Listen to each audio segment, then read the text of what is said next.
Da. Cât de mult s-a schimbat infracționalitatea în Constanța față de începutul carierei dumneavoastră? Și nu doar imens. Nu, e imens, nu, este absolut imens. Gândiți-vă că am început cariera în 1991. Și Atunci m-am născut. și atunci eram procuror la sector 4 București. Și de la început am intrat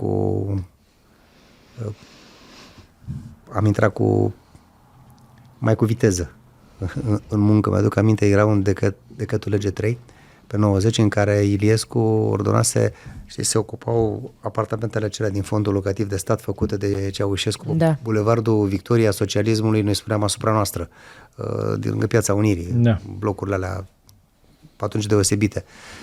Și lumea s-a repezit în apartamente la Revoluție și a intrat în ele și apoi ca să se scoată afară a fost foarte greu. Și a fost acest decret de lege 3. Și aduc aminte, erau două partide.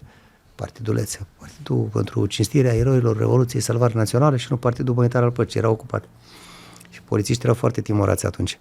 Eu nu prea înțelegeam de ce erau timorați. Bine, ei au dreptate, nu eu. Da. Și am intrat, i-am scos. Nu prea delicat, i-am scos afară. Păi și am eliberat, am făcut proces verbal, că am eliberat apartamentele. Mamă, ce iureș a fost pe plan politic, urlau toți că este agresiune politică. Asta v-am spus cum se nasc tot felul de legende. Da. Dar ce să stau de vorbă cu ei? Spune la lege că nu e a lor, spune la lege că e a statului.